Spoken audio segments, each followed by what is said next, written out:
तो hello everyone, कैसे हैं आप लोग। आज भी हम एक और पाइथन की ट्यूटोरियल के साथ। आज हम सीखने वाले हैं dictionary and set in Python और उसके कुछ ऑपरेशन भी हम करके देखेंगे। चलिए हमारी वीडियो को शुरू करते हैं। पहले हम VS कोड में आ जाते हैं।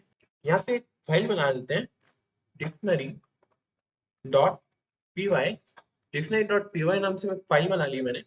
तो पहले मैं आपको बताता हूँ कि हम डिक्शनरी यूज क्यों करते हैं। डिक्शनरी हम यूज करते हैं हमारे कोई भी डेटा को की और वैल्यूज के फॉर्म के अंदर स्टोर करने के लिए। हमारा कोई भी डेटा हो, अगर उसको की और वैल्यू के फॉर्म में स्टोर करना है तो हम यूज करते हैं डिक्शनरी का। डिक्शनरी के अंदर कोई भी जो वैल्यूज होती है उसको हम चेंज कर सकते हैं, या कोई भी की होती है उसकी डिक्शनरी की उसको भी हम चेंज कर सकते हैं। बट हम कोई भी की हो या वैल्यू को डुप्लीकेट नहीं कर सकते, एक ही जैसी की या वैल्यू वापस नहीं लिख सकते डिक्शनरी के अंदर। वो डिक्शनरी के अंदर अलाउड नहीं होता। तो मैं एग्जांपल के लिए आपको एक डिक्शनरी बना के बता देता हूँ। अगर मैं यहाँ पे एक डिक्शनरी बनाऊं, डिक डिक वन नाम से, और इसके अंदर मैं एक डिक्शनरी बना देता हूँ। यहाँ पे मैं कर्ली ब्रैकेट्स के अंदर पहले तो मैं लिखूंगा की, और कॉलन लगा के फिर से मैं इसके अंदर लिखूंगा वैल्यू। की और वैल्यू ऐसे हम लिखते हैं डिक्शनरी के अंदर। ये होती है हमारी की इस साइड वाली, और इस साइड वाला हमारा होता है वैल्यू। की और वैल्यू मैंने ये लिखना बता दिया। आप इसके अंदर कुछ और भी लिख सकते हैं, कोमा लगा के। कोमा मैंने लगा लिया है। अब मैं इसके अंदर कुछ और लिखने का ट्राई करता हूँ। जैसे कि मैं लिखूंगा कोडिंग, और इसके अंदर मैं यहाँ पे लिख देता हूँ गीक्स। ये हो गई हमारी सेकंड की एन वैल्यू। थर्ड की एन वैल्यू भी मैं लिख देता हूँ इसके अंदर। जैसे कि मैं लिखता हूँ नम वन। नम वन हमारी क्या हो जाता है, वन। तो ये मैंने तीन कीज बना लिए डिक्शनरी की। तीन कीज बना लिए, एक ये एक ये एक ये, और इन तीनों को मैंने क्या दे दिए, वैल्यूज दे दिए इनकी। तो अगर मैं इस डिक्शनरी को प्रिंट करवा के देखूं, डिक्शनरी को अगर मेरे को प्रिंट करवाना हो तो मैं इसको प्रिंट करवा सकता हूँ। मैंने करवा लिया डिक्शनरी को प्रिंट, और इसके अंदर मेरे को क्या मिल गई, की और वैल्यूज के फॉर्म में डिक्शनरी मिल गई। पूरी की पूरी डिक्शनरी प्रिंट हो चुकी है इसके अंदर। और डिक्शनरी को प्रिंट करवाने के और भी कुछ मेथड्स होते हैं। जैसे कि अगर मेरे को किस डिक्शनरी का सिर्फ आइटम्स प्रिंट करवाने हैं सारे के सारे, तो मैं क्या कर सकता हूँ, सिर्फ आइटम डॉट आइटम्स लगा के और इसके सारे आइटम्स प्रिंट करवा सकता हूँ। देखो डिक्शनरी अंडरस्कोर आइटम्स लिख के, और ये सारे आइटम डिक्शनरी के अंदर जितने भी थे वो आ गए की और वैल्यू के फॉर्म के अंदर। और अगर मेरे को कीज सारी प्रिंट करवानी है डिक्शनरी की, तो अगर मेरे को कीज प्रिंट करवानी है तो मैं लिखूंगा कीज, और फिर मैं ऐसे प्रिंट करूंगा तो सारी कीज आ जाएगी। जो इस साइड होती है वो सारी कीज होती है, ये हो गई कीज। और अगर मेरे को सिर्फ वैल्यूज प्रिंट करवानी है डिक्शनरी के अंदर वाली, तो मैं क्या करूंगा, वैल्यूज लिख दूंगा, और मैं अपनी वैल्यूज को प्रिंट करवा लूंगा। जो इस दूसरी साइड होती है डिक्शनरी के, वो सारी होती है वैल्यूज। जो कीज के अपोजिट साइड होती है वो सारी होती है वैल्यूज।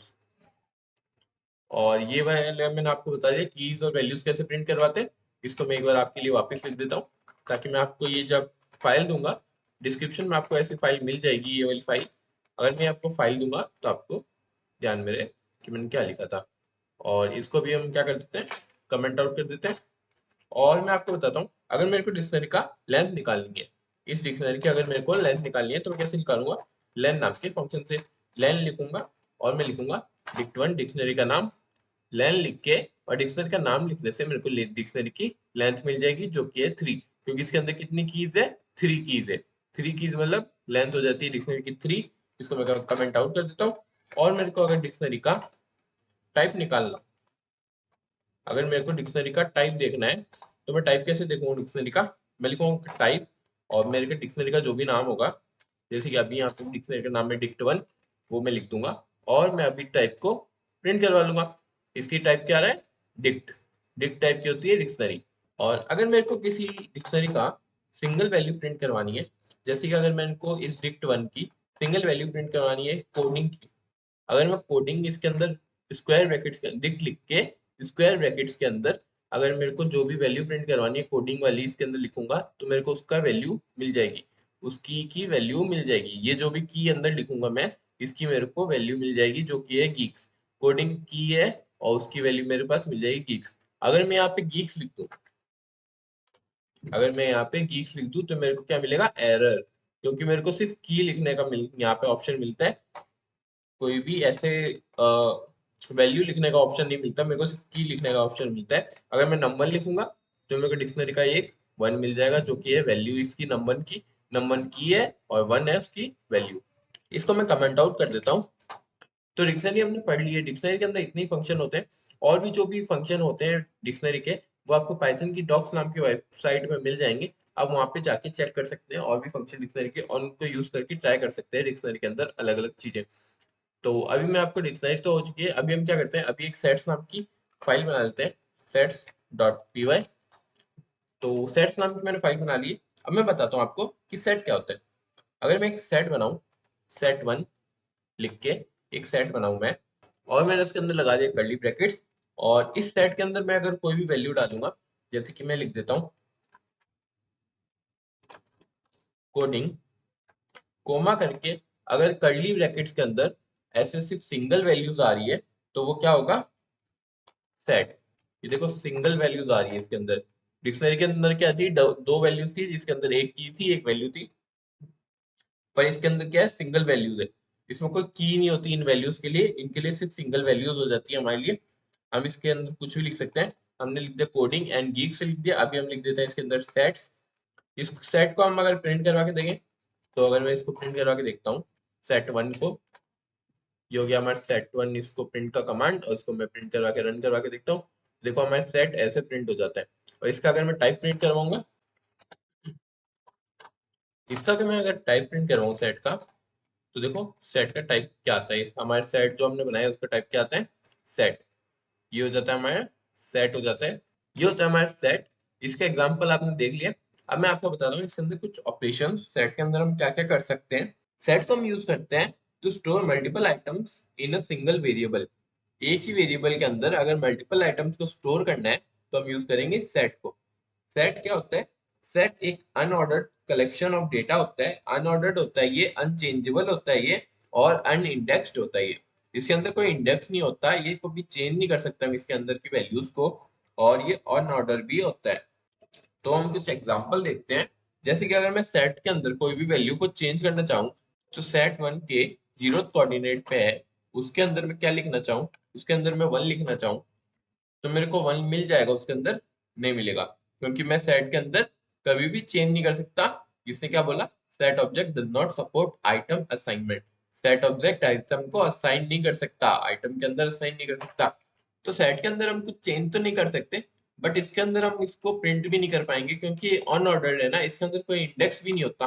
अगर इसके अंदर इंडेक्स नहीं है, तो हम क्या करेंगे, इसको जीरो लिखेंगे, तो जीरो का तो कोई इंडेक्स होगा ना। अगर जीरो लिखूंगा तो जीरो का इंडेक्स क्या होगा, कोडिंग होना चाहिए था। बट सेट के अंदर इंडेक्स नहीं होता, इसलिए इसका क्या होगा, ये कोडिंग नहीं होगा इसका। इसका ये मतलब ये एरर दे देगा हमको एक, अगर इसको प्रिंट करवा के देखेंगे। अगर मैं इसको प्रिंट करवा के देखूं, अगर ट्राई करता हूँ मैं प्रिंट करवाने का इसको, आपको पता चल जाएगा ये एरर देगा एक। इसको मैं प्रिंट करवा के देख रहा हूँ, ये देखो, ये जगह पे यहाँ पे टाइप तो प्रिंट करवा दी इसने, लास्ट में जब हमारे इस लाइन पे आया, तो इसने क्या दे दिया, एक एरर दे दिया इतना बड़ा। तो अभी हम इसको ऐसे भी प्रिंट नहीं करवा सकते सेट को, तो ये दे देगा हमको एरर। इसके आगे मैं लिख देता हूँ, आपको काम आएगा नोट्स के अंदर, गिव्स एरर। और इस लाइन को मैं कर देता हूँ कमेंट आउट। इन दोनों को भी मैं कमेंट आउट कर देता हूँ। अब हम देखते हैं कि सेट के अंदर हम डुप्लीकेट वैल्यूज को डाल सकते हैं कि नहीं। हम सेट के अंदर एक बार वापस से कोडिंग लिख देते हैं। दो बार मैंने कोडिंग लिखा। अब मैं सेट को प्रिंट करवा के देखता हूँ। अगर मैं इस सेट को प्रिंट करवा के देखूंगा, अगर दो बार कोडिंग लिख के, तो मेरे को क्या आउटपुट मिलेगा, सिंगल बार कोडिंग मिलेगा, और ये सेट्स मिलेगा, गीक मिलेगा। अब देखो इसमें कोई भी इंडेक्स नहीं लगा हुआ, ये अनऑर्डर्ड है, इसमें कोई ऑर्डर नहीं लगा हुआ, इसलिए देखो सेट्स पहले आ गया, फिर कोडिंग आ गया, फिर गीक्स आ गया, बट मेरे जो भी ऑर्डर था उसके हिसाब से नहीं आया। अगर मैं इसको वापस प्रिंट करूंगा, तो फिर से ऑर्डर चेंज हो जाएगा इसका। इसका मतलब कोई भी ऑर्डर नहीं है, ये कैसे भी करके प्रिंट करवा देता है इसको। तो ये सिंगल वैल्यू लेगा, मल्टीपल वैल्यू नहीं लेगा। आपने देख लिया, ये डुप्लीकेट वैल्यूज अलाउड नहीं करता अपने इसके अंदर, ये डुप्लीकेट वैल्यूज नहीं लेगा। और सेट के अंदर अगर हम यहाँ पे टू लिखते हैं और हम वन लिखते हैं, तो ये दोनों की दोनों एक ही वैल्यू मानी जाती है। अगर टू और वन लिख के अगर मैं इसको प्रिंट करवा के देखूँ सेट को, तो देखो सिर्फ या तो टू आएगा या तो वन आएगा। अगर इसको वापस प्रिंट करवाऊंगा, तो इसमें टू आ रहा है, वापस से प्रिंट करवाऊंगा, फिर से टू आ रहा है, फिर से प्रिंट करवाऊंगा, फिर से टू आ रहा है।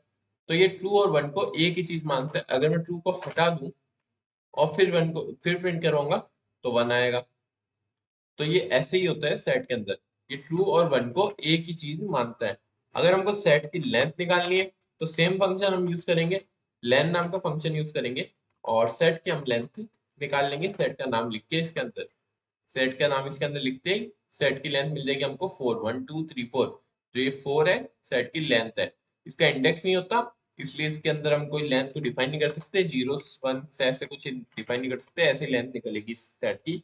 तो सेट आपको समझ आ चुका होगा कि सेट हम यूज क्यों करते हैं और क्यों काम आता है हमारे सेट। तो आज की वीडियो में बस इतना ही, मिलते हैं आपसे नेक्स्ट वीडियो में।